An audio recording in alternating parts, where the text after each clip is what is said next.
Welcome everyone. I'm Penny Lewis, Executive Director of the Ecological Landscape Alliance, and I'll be the webinar moderator for Reawakening Large Landscapes. This is one of the presentations we're offering in the Focus on Sustainability webinar series.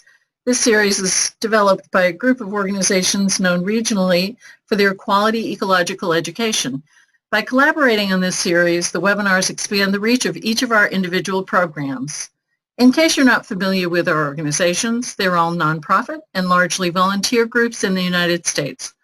The regional groups are the Ecological Landscape Alliance, the Chesapeake Conservation Landscaping Council, the Midwest Ecological Landscape Alliance, and Eco-Landscape California.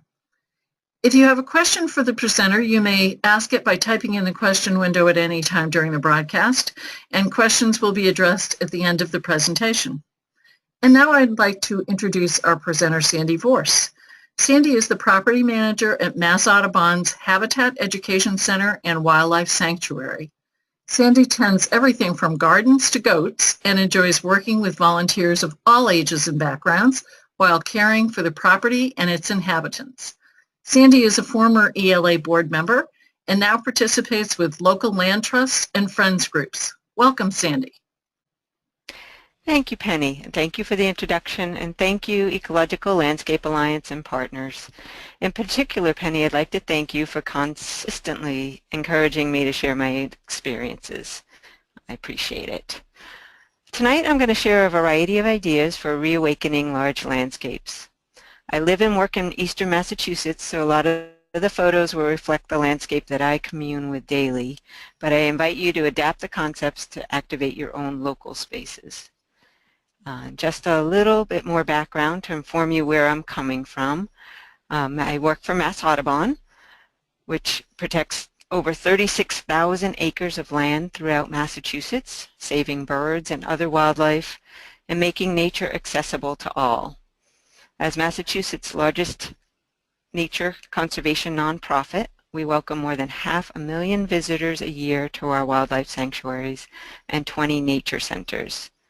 From inspiring hilltop views to breathtaking coastal landscapes, serene woods, and working farms, we believe in protecting our state's natural treasures from wildlife for all people. A vision shared in 1896 by our founders, two extraordinary Boston women. Today, Mass Audubon is a nationally recognized environmental education leader, offering thousands of camp, school, and adult programs that get over 225,000 kids and adults outdoors every year. With more than 125,000 members and supporters, we advocate on Beacon Hill and beyond and conduct conservation research to preserve the natural heritage of our beautiful state for today's and future generations. And I would just like to add that Mass Audubon also has a commitment to accessibility and engaging visitors on the sanctuary. So it feeds right into tonight's topic of engaging large-scale landscapes.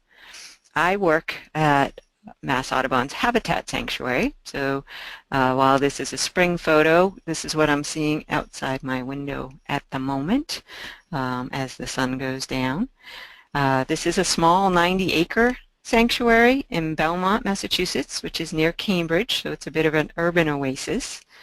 We do everything from weddings, conferences, birthday parties, and other events here, education programs, homeschool, nursery school, after school. We just finished up 110 kids a day for summer camp, and yes, I'm exhausted. We have a variety of different gardens, so formal gardens, wildflower gardens, butterfly, rain gardens, community gardens, miles of trails, a variety of ecosystems, and lots of visitors and volunteers. So it's been a constant mission of mine to activate this space here both for visitors and to protect the wildlife of the environment. So what do we mean by activating space? I like to look at it of since we are all people and humans, what calls to us when we enter a space. So I got to travel to Chicago last year. If anybody recognizes this, this is the Bean in Chicago. And if you want to activate space, just put up a mirror. People love to look at themselves. Better than a mirror, however, is water features. Anything that reflects and moves water is very engaging in a landscape, and particularly large landscapes. In cities in particular have great examples of activating space in large landscapes. So I showed you Chicago. Here's a picture of one of the features at the Rose Kennedy Greenway in Boston. Folks have heard of New York's High Line. Here's another picture of the Rose Kennedy Greenway, engaging the landscape by creating gathering spots for people while creating a green space backdrop. One of my favorite ways of engaging people in the landscape is by creativity and artistic expression. Here's a work called Stick Work by artist Patrick Doherty. This is in Salem, Massachusetts. It was commissioned by the Peabody Essex Museum, and they involved a lot of local volunteers in helping with the construction. So I would suggest you consider, when activating your own space, anything that people can walk on or in. And you want to consider your audience when you're creating your landscapes, and do what works for you and your particular landscape. Not everybody's landscape could accept something like this. And yes, that's me. All right, so here at Habitat, one of the ways that we've awakened our landscape is by introducing goats. These are Nigerian dwarf goats. We've got a herd of 8, and they are not only a huge draw for people, but they have a job to do on the sanctuary. I would suggest that any livestock or animals will enhance the space if you can support it.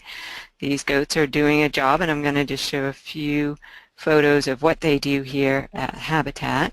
They are primarily here for meadow management, rotational grazing, and eating invasive plants and saplings. They are beautiful animals, and we love them to death.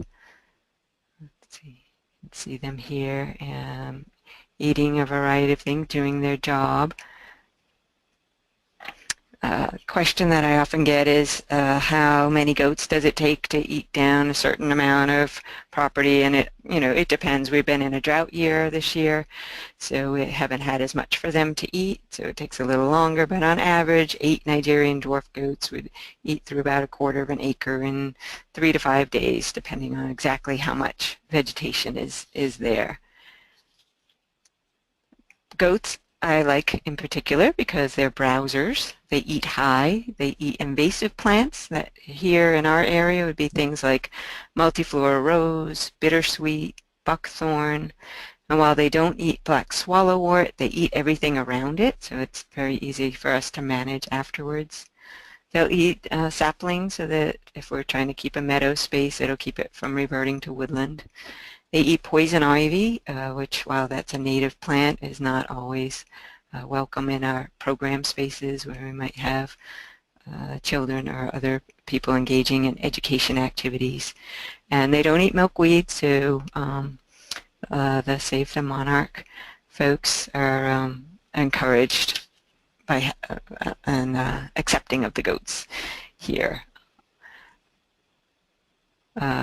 People have asked, okay, you've got goats, but you have winter there, so what do your goats do in the winter? Well, talking about engagement, here's one of our goat galas. So we invite people to come and sample goat cheese and have some hands-on time with our goats. Mary, if you're out there, I'm sure you're appreciating this. We have over 50 volunteers helping to take care of our goats right now. A lot of those are families, a variety of ages. So in the winter, here we are, the goats are engaged in programs. Here's our old greenhouse converted to a we call it the Goat's Winter Palace. And the goats are used for programs, things like we bring in folks with Alzheimer's, children with autism, and the goats actually self-adjust and are really great with people. So if you can't engage or want to engage with goats, feel free to call me. I'm happy to talk to you more about that. And I want to shift now in engaging and operating your space. I want to talk a little bit about signage. So I'm not a huge fan of signage. That being said, you do need to let people know how to experience the landscape if you're inviting them to be in your landscape. If it's a private landscape, obviously signs aren't as required, but if you're managing a public space, you want to let people know where they are and where they're going. To me, this is an example of a little bit too much signage, and yet it's accomplishing what you often want to do: an introduction to the property, some branding. So in this case, Mass Audubon, there's Habitat. We've got our little money post so people can donate, and just beyond that, you can see a trail sign and probably some other type of sign. But I would caution, keep it simple if you're using signage to activate your landscape.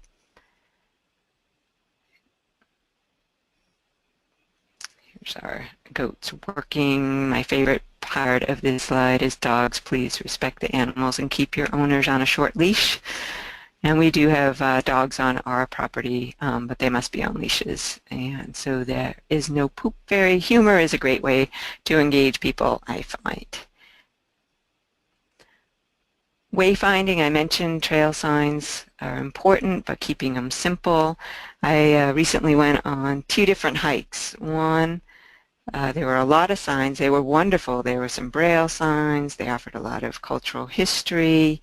I got lost in the reading, and then I got lost on the trails. So there were almost too many signs, but they to get me where I needed to go and how to get back. The second hike I went on, there was just a blue dot on a sign that took you away from the parking lot, and then a yellow dot to bring you back. And I found that to be the most beneficial. It didn't distract from the landscape, and it got you where you needed to go and brought you back as well. Personally, I find the best way to engage people is to have somebody on site. So in the national parks, for example, when they're well funded, there's often a park ranger around. We have volunteer visitor service guides, and then you could speak to people and answer questions where they are and not try to anticipate with signs. Just a couple more trail signs here. Coming back to this sign, this photo is to introduce accessibility. So if you are going to open up your landscape to the public, you might want to consider all public, so people of all abilities and disabilities. You also want to figure out exactly your audience and engage them, and how to engage them when you're bringing them into your landscape. Most of the activity at Habitat is close to the visitor center, and that protects the rest of the property. In the last couple of years, we installed this all-persons trail, and over 20 of the Mass Audubon sanctuaries have accessible trails. Many have multi-sensory interpretive trails with features such as audio tours, some tactile signage, rope guiding systems. We work with folks from Perkins to test our School for the Blind to test our trails, and we engage users of all abilities when we're building trails and features on the property, so that we get feedback, not just what we think there should be there, but what people who actually use the landscape are looking for. I get a question about this a lot, is how is this funded? We got a grant through the Institute of Museum and Library Sciences. At Habitat, this type of a trail has greatly expanded the folks that come and visit. So everything from strollers to wheelchairs, and what I was most surprised was the amount of multi-generational families that would come. So not just children and grandchildren, but great-grandparents as well, being able to walk the trails together. It's been wonderful to see. Our half-mile all-persons trail is a loop that goes through a variety of areas. There's a spur to a picnic area, there's a pine forest, a pond, it goes through meadows, and so people get a full range of experiences. And trails, walkways, lawns, swaths of gardens, that's what brings people into the space. I suggest you consider viewing stations if you're able, if you've got a large landscape. So here's one that we made out of actually locally sourced black locust, which is an invasive tree here, but we were able to repurpose it. It's very hard wood, and use it for our boardwalk and viewing station. It's well used. Here's one of our nursery school classrooms looking out on Turtle Pond. We put in a platform that's closer to the water, so we do a lot of our ponding programs here. So consider just how close you want to get people to your landscape features.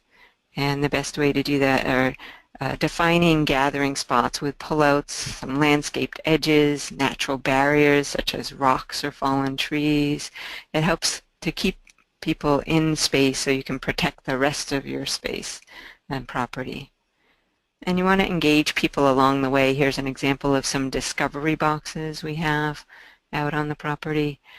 People can open them up and put things in or take things out. There's little clues on them along the way. This is our community garden. So the gardening is a huge way of interacting with people and engaging and activating your space. We're harvesting sunlight in our community garden, which I just love. This is a photo of some volunteers helping soon after we had put in some raised handicap accessible garden beds, and in the middle there is our children's garden.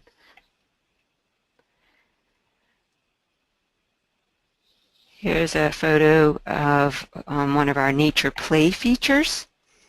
So another way to activate your landscape is bringing people out of their organized, very structured activities and inviting them to some unfocused play. So this was called just a circle of logs right near Grandma Pine, and people both sit on that and walk around it. One of the most popular features here at Habitat, and I don't have a picture of it, is just a big pile of wood chips. Playing King or Queen of the Mountain is a very popular activity and fairly inexpensive way of creating a landscape feature. We also have some stump jumps. This was actually when we were installing them, and these folks are taking rocks from this big pile of rocks that we have and doing a stone wall building activity, so folks can engage on the property in a variety of ways, including building stone walls. And here's another really inexpensive way of creating a landscape feature and or nature play area. So this was a white pine tree that came down in Hurricane Sandy, my namesake, and we limbed it up for safety, but left it on the ground for people to explore. They got to be with a tree in a way they can't always experience, so they got to see how limbs are attached and growth rings on the ends, and it's very well loved part of our property. This is a slide I just added after going to visit one of our sanctuaries in Moose Hill in Sharon, Massachusetts. They are about to build a lot of nature play features in this, what they're going to be calling Cookie's Garden. And they started with a concept plan, and not sure how much of these different features you can see, but I was very impressed with some of the, like the tunnels and things to climb on and things to climb through, people really like to engage in things like that. You'll need to consider maintenance for all of this. So when I saw this, I was like, ooh, what's that going to cost and what's it going to cost to maintain? And here's them building that tunnel that was in that concept plan. And you can see that they are trying to raise $70,000 to complete that project. And then there will be maintenance costs on top of that, I'm sure. But with the right concept and the right funding, these are great ways of engaging people and activating your landscape. This is back at Habitat. How do I get some of these things done? This was an Eagle Scout project, and these are locally sourced wood materials to make these benches along our All Persons Trail. So the footings were from white pine, and the seat, some of that leftover black locust, and the backs are from some cedars that we planked on site. So a big proponent of using what you have on your landscape to create features.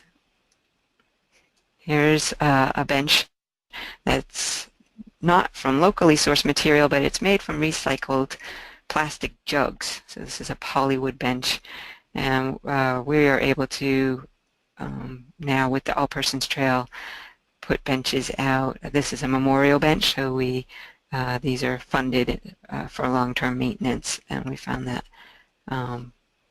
is another way of activating space, is creating places for people to sit and experience the landscape around them.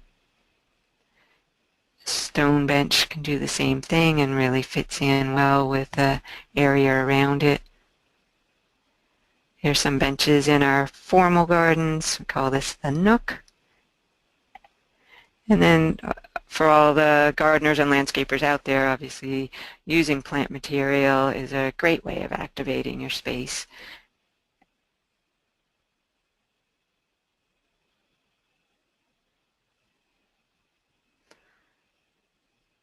Here's another photo of just off of the terrace by the main building with some window boxes and a variety of shrubbery layers behind. Terraces and walkways, using plant material to line the edges.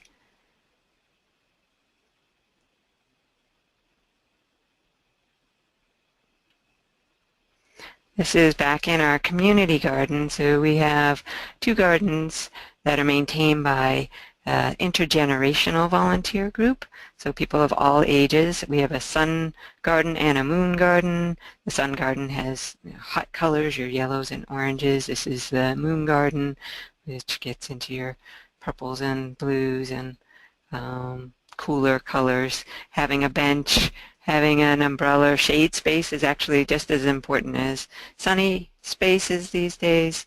So building arbors and shade areas as another way to activate the space and encourage people to come in and sit and experience the world around them. Another look at our community garden. These are some of the raised beds that I raise up plants for the rest of the property, both for formal gardens and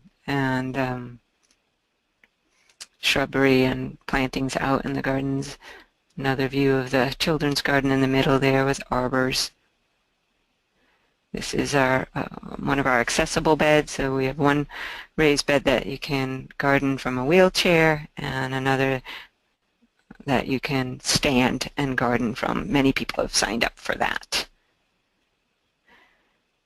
This is an example of art somewhat. We have a shelter building area for people to come and build whatever they want out of. We provide a certain amount of building material so we can make sure that it's kept safe, and then we take it all down so they can start again.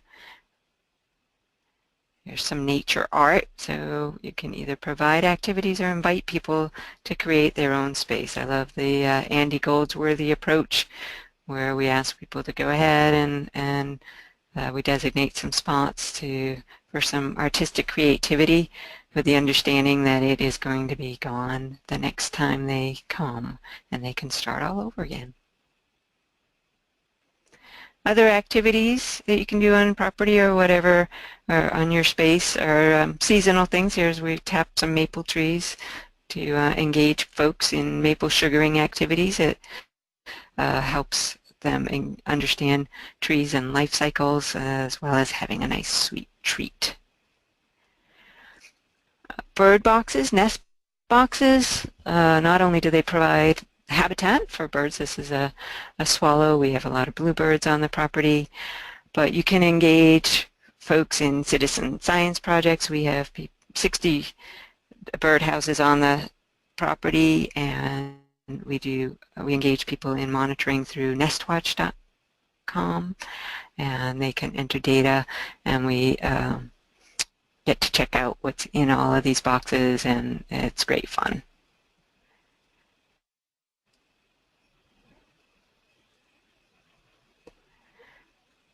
I mentioned engaging people through a variety of events, so volunteer events.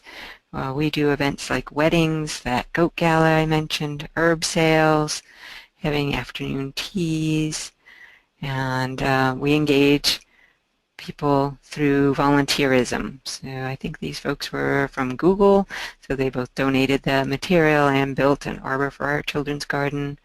Here's a group of inner city kids who came from Dorchester and Chelsea to help out on the property.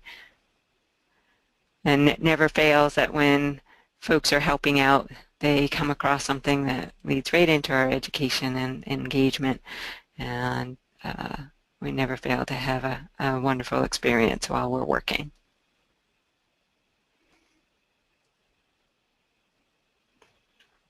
Music always draws folks in. This is a group called the Scottish Fish.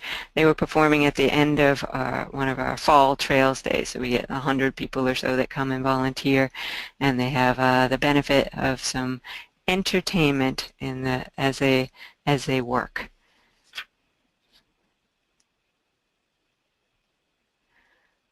And yes, engaging people of all ages and all audiences is a favorite.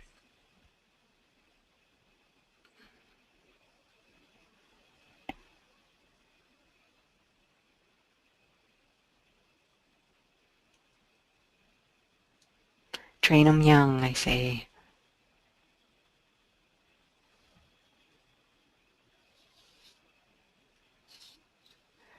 And all ages. I'm a big proponent of engaging the space for all ages. So consider your landscape. Sometimes you may have a lot of children coming, obviously building in features that would support that age group, but don't forget all ages and creating opportunities for them to engage together.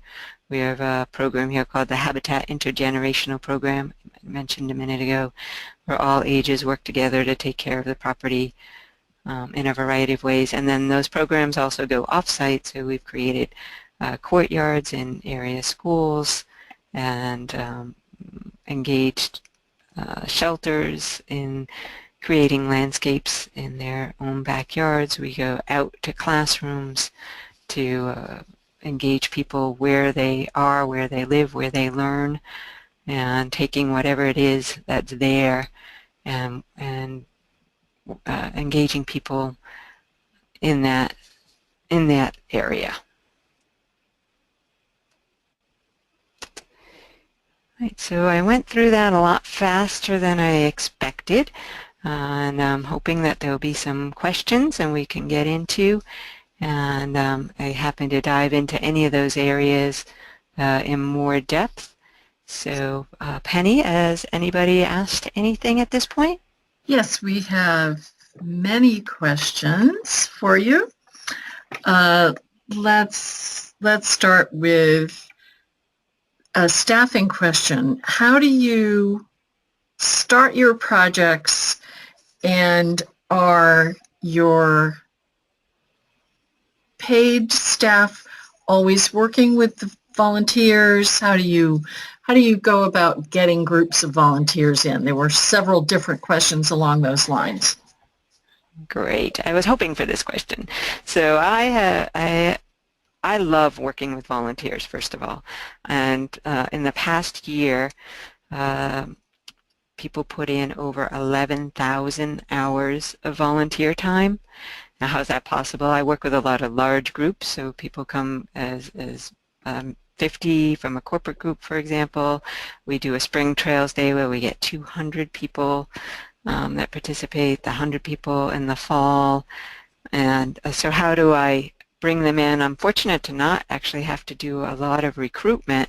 I just say yes. There are so many people looking to help out these days that just say yes is my modus operandi, and then I keep lists of everything that needs to be done. I have lists of projects that I could engage in large groups with.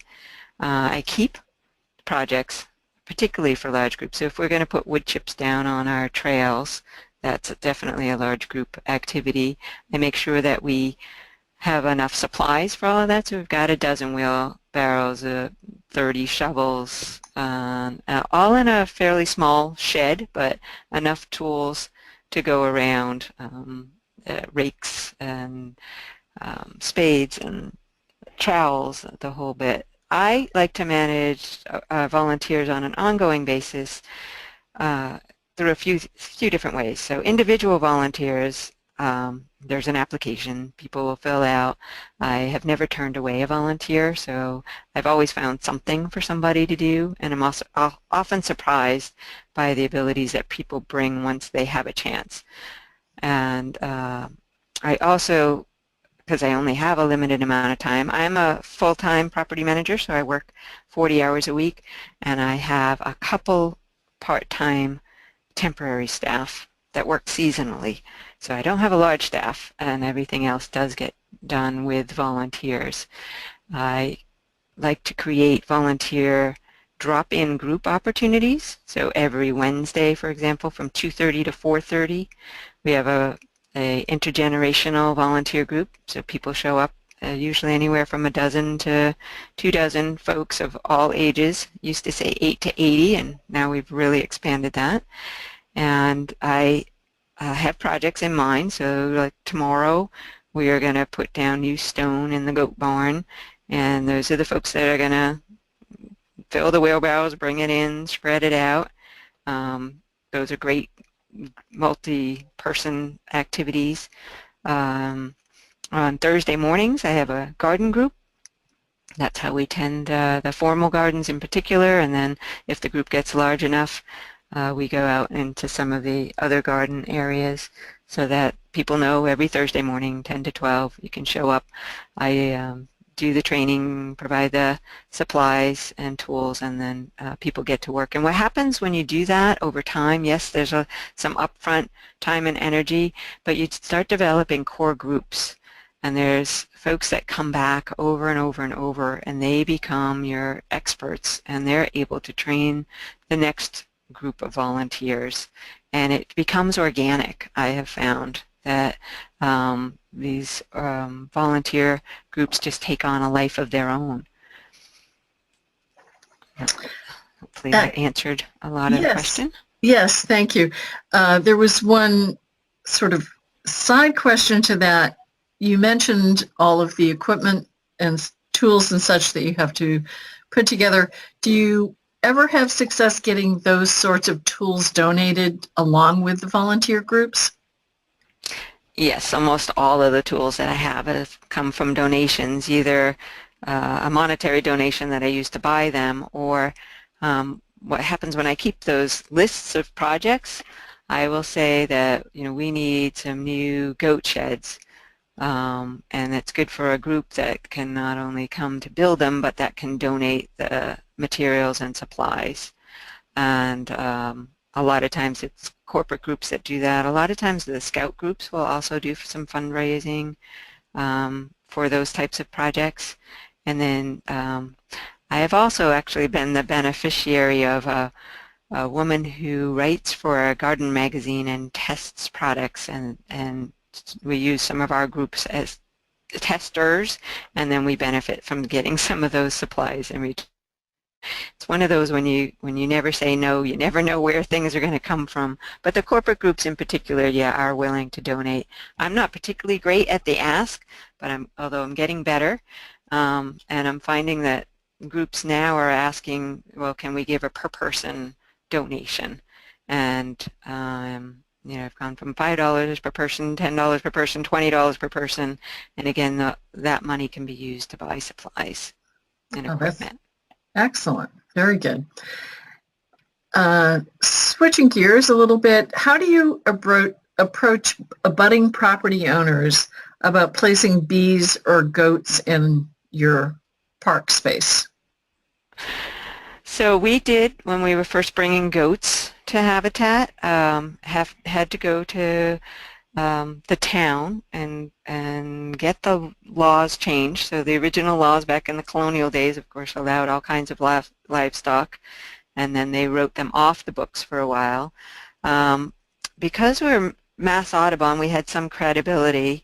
They've trusted a lot of different initiatives that we've put into place, but we talked to all of our neighbors. We involved them right from the start so that they weren't surprised about this. We said, we're thinking about doing this. We found some examples of places that had done it successfully. We got the neighbors on board and all went together to town hall. They gave us a 6-month temporary certificate, basically, you know, approval to have goats, and then we were able to prove that that was working. Then they extended it to a year, and now not only do we have goats, but several of the surrounding properties. And our neighbors are actually ask if we will bring the goats over to their property to do some browsing for them as well. So we're fortunate to have very supportive neighbors on the goat front and also on the bee front. And we're here in Belmont, up on a hill where there's some wealthy landowners. So a lot of this is about involving folks up front, having them be part of your process. The education.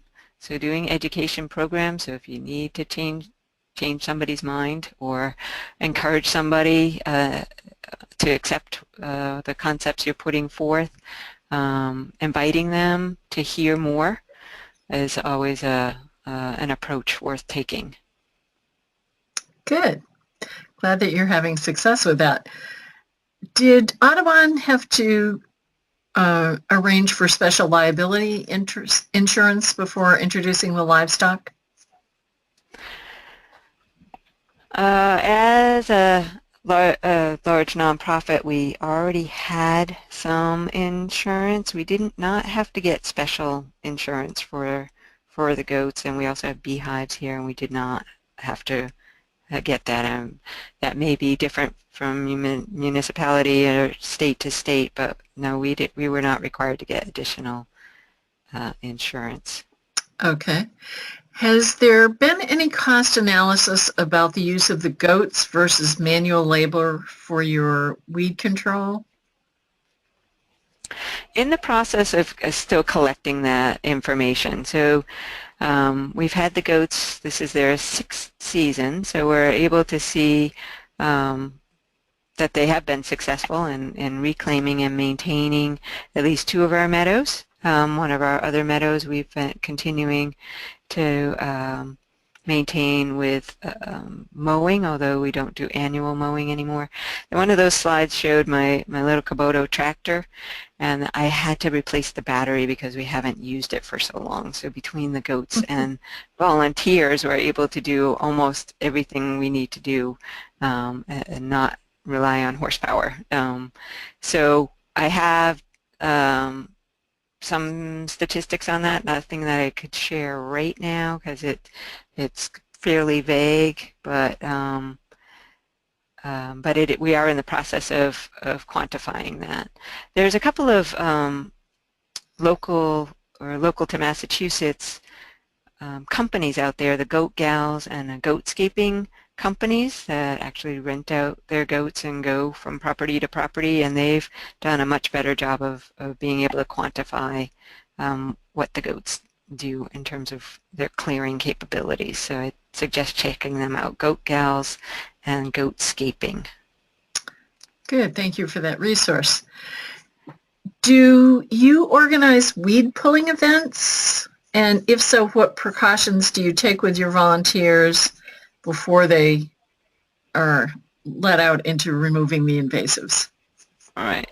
So for example, tomorrow, 25 people coming, a group that's never been here before. This will be a corporate group. I will start off with a whole talk. I call it the 3 itchies. I tell about ticks, because we do have ticks here, and that's a Lyme disease as well as other disease issues. So we do tick checks at the end. I talk about poison ivy, which we do have here on the property, and we keep a store of Technu, and I also recommend folks wash up again with some dish soap because that also removes poison ivy oils. I provide gloves, and I make sure that I've washed them and or provide new gloves. When people come, before people come, this is the best time to inform people, especially a group, is give them all this information before they come. You're going to be working in a brushy area. There may be poison ivy on the property. Closed-toed shoes are highly recommended, long pants if possible. And yeah, so information before they get there, again when they're here, and then just sort of personally washing everybody up at the end of a session. And I've done really well with not getting any complaints from folks after the fact. Good. Switching gears a little bit, you mentioned a few different things that you've done with volunteers, including one slide that you had that showed some music.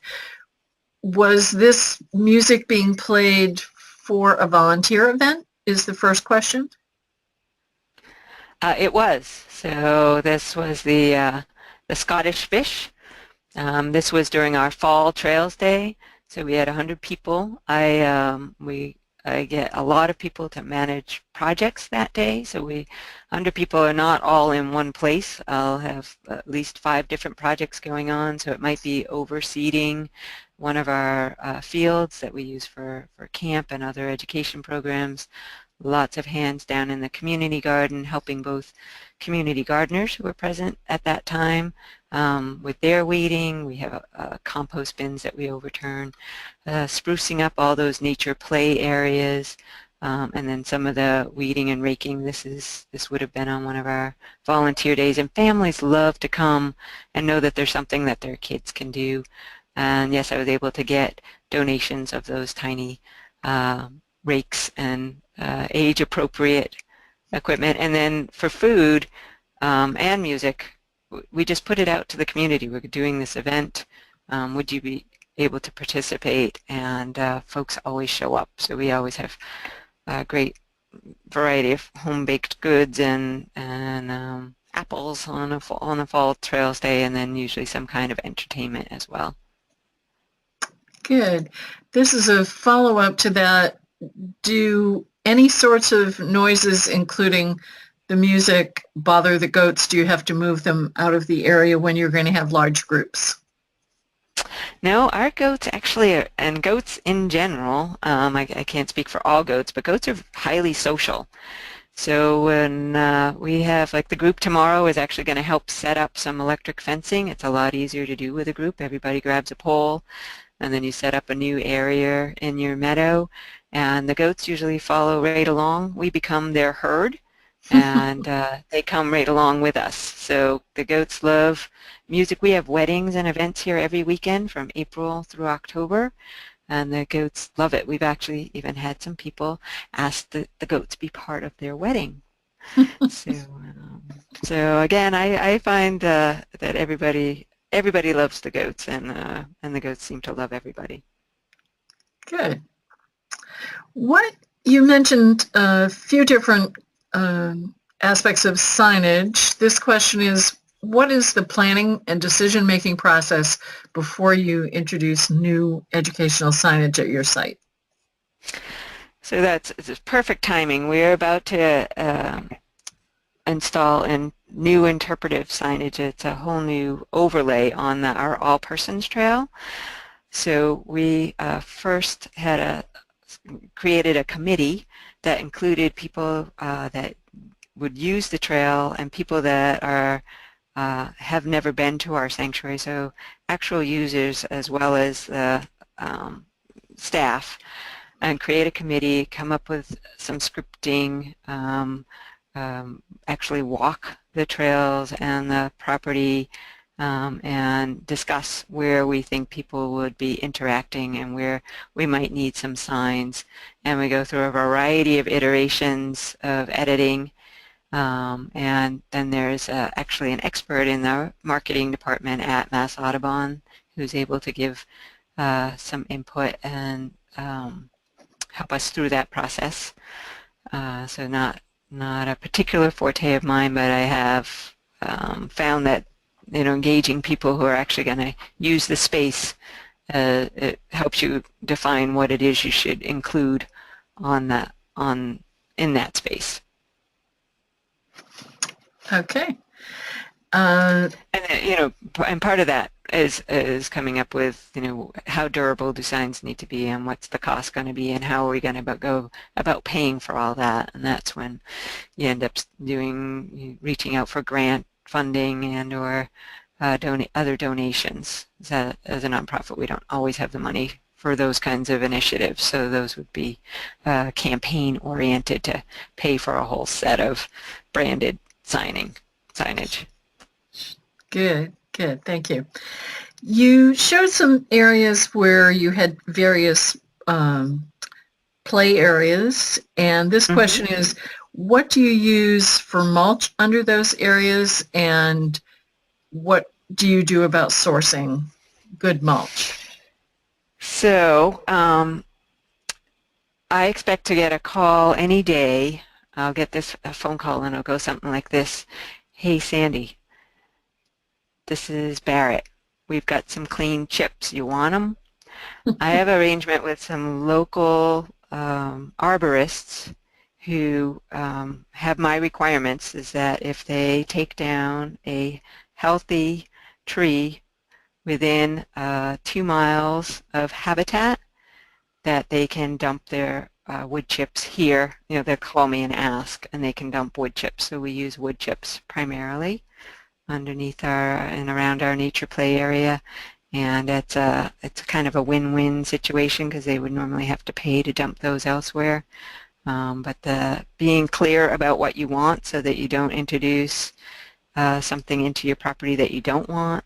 And I also will leave those piles of chips for a while, kind of almost quarantined in an area where they wouldn't be a fire hazard if they happen to get too hot.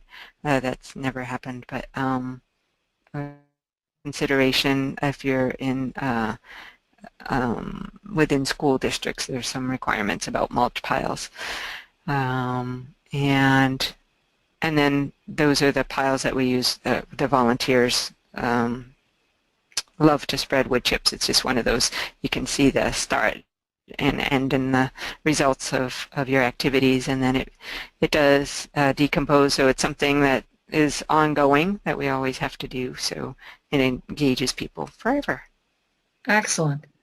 This next one is another child-related question. What kinds of activities do you do in the summer? You mentioned that you have a large summer program. What sorts of ways do you engage children in the landscape in the summer?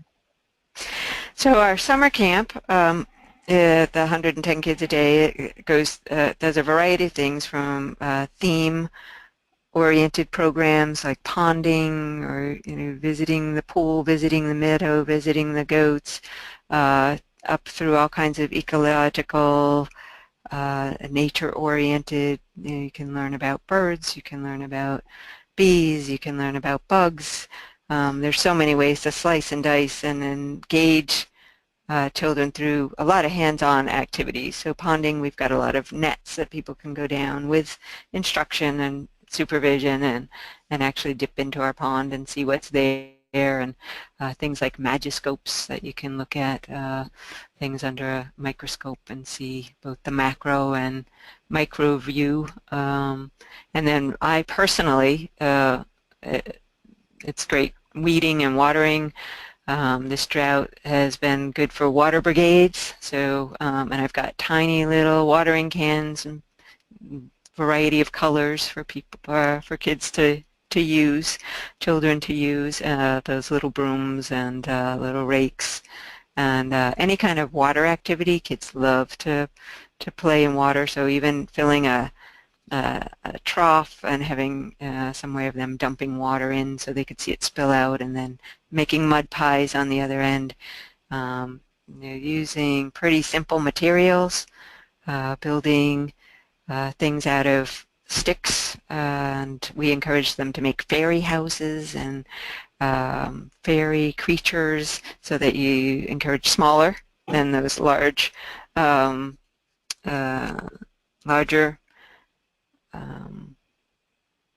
stick shelters that I showed, because that can get a little out of control. People like to build bigger and better, so we kind of encourage encourage a little bit of the micro activities, and how great is that, right? Well, and you mentioned that you have to take them down after the fact, so that certainly helps that reduce that workload as well. Yeah. Although you get a corporate group that's been in their cubicles all day long, and tell them to take apart a shelter, they're fully engaged. Very good. One of the other things that you mentioned when you were talking about taking down things that were built, you mentioned inviting artistic creativity. Do you have signage, or are there guides there? You showed that little face that was made with seeds and rocks and moss and things. Mm-hmm. What do you do to encourage that and start that process? Or is that just, does it come on its own?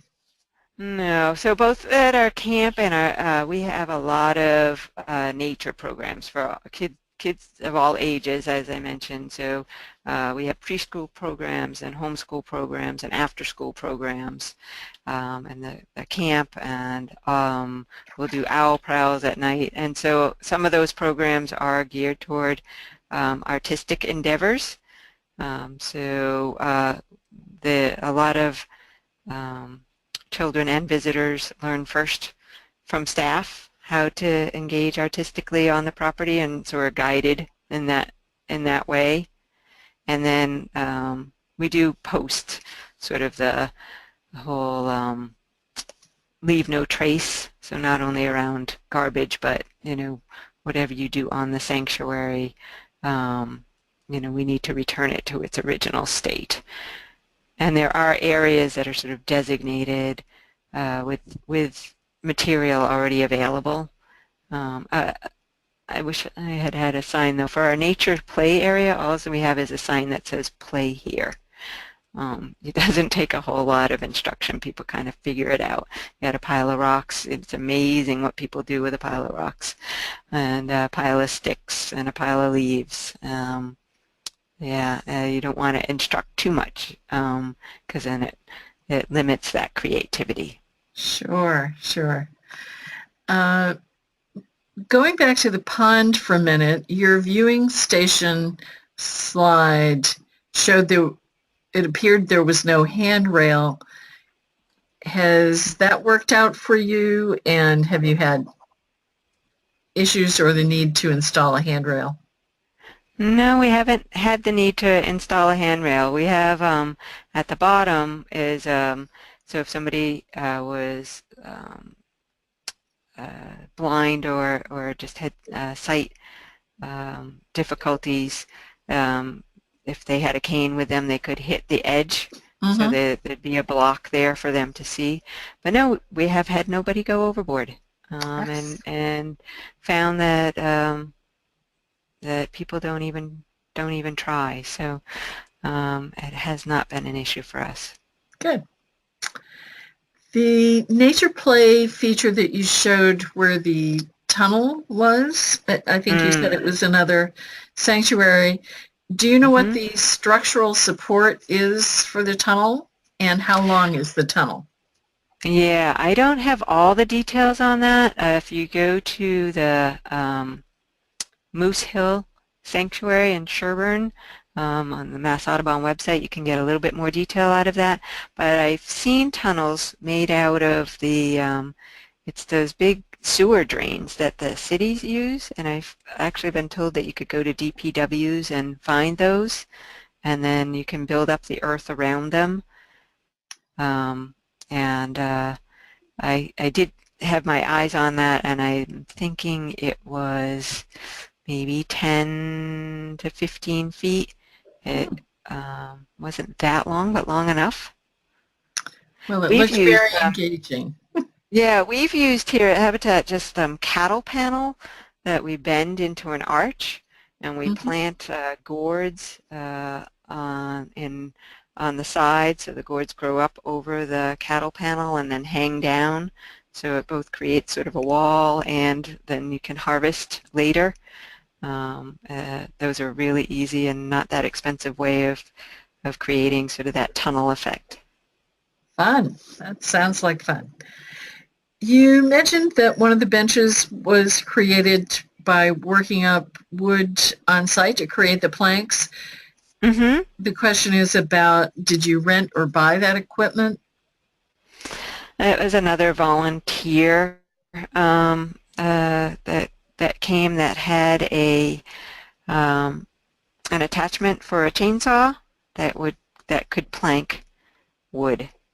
And yes, we have insurance for volunteers. So if particularly this volunteer had gone through our chainsaw training and was helping out with woodworking in other areas. The DCR is actually doing some work now with locally sourced materials and doing trainings and encouraging people to create from locally sourced materials.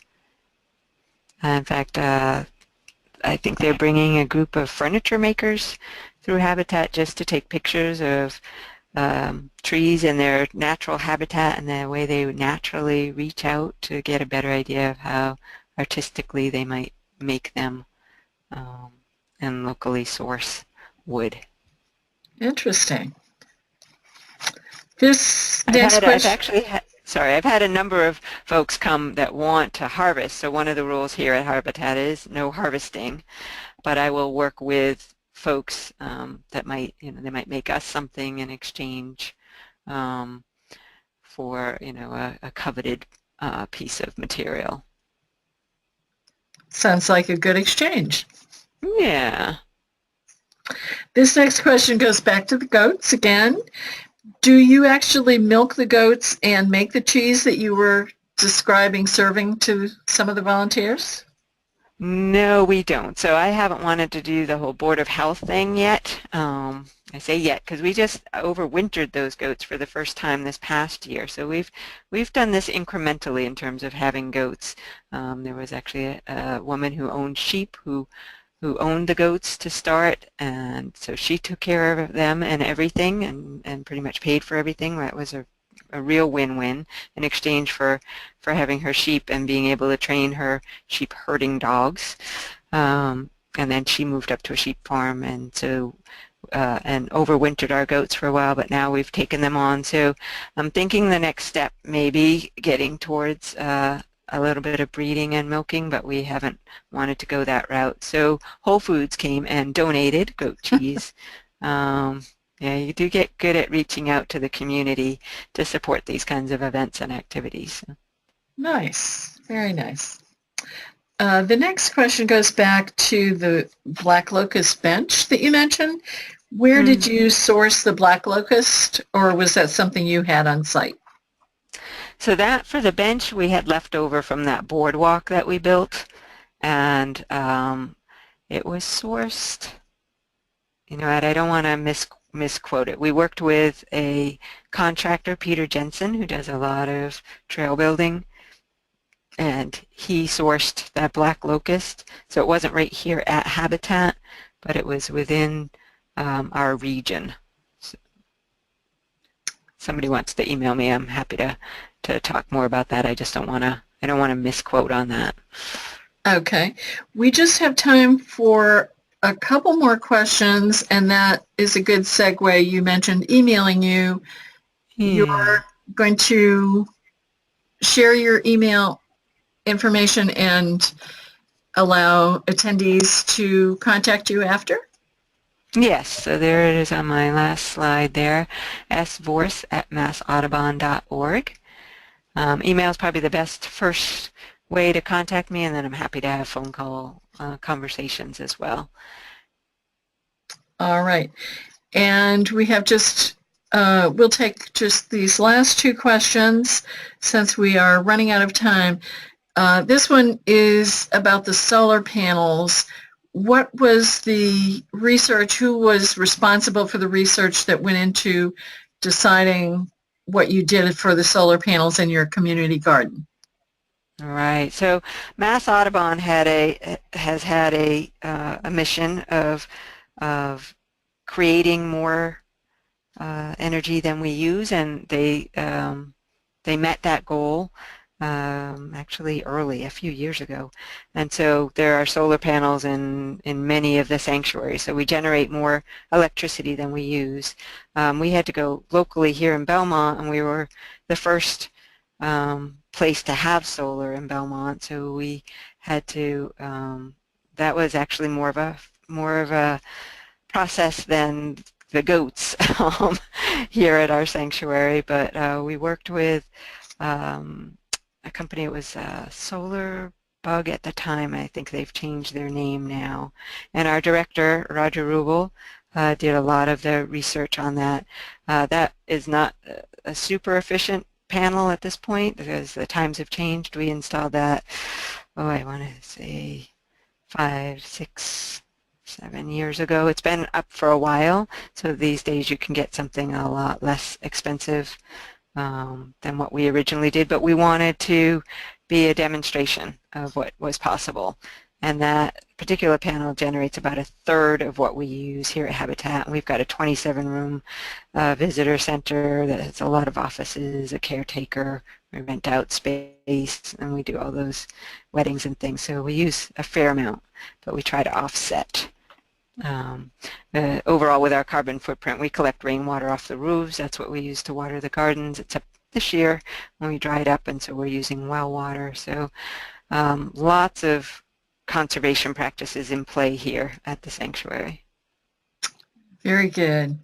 And the last question is, you mentioned citizen science projects and the bird boxes. Are there any other citizen science projects that you have initiated at Audubon? Yes, so here at Habitat we do salamander cover boards. So there's a certain number of both amphibians, birds, insects that are indicators of the health of an environment. So salamanders are one of those. So we put numbered cover boards out in various transects on the property, and we monitor those seasonally to see the health of the salamanders and how many and how they're doing. We've got, I do a lot of monitoring of invasive plants. So we've got plots that are monitored every so often. Could be 2 years. We've got 10-year vegetation plot monitoring. We've got odonate monitoring that we do. So people come and look and count the different dragonflies, damselflies, and things like that. And there's a bunch more. There's a few examples, but we're always open to new projects, and we're always creating new projects as well.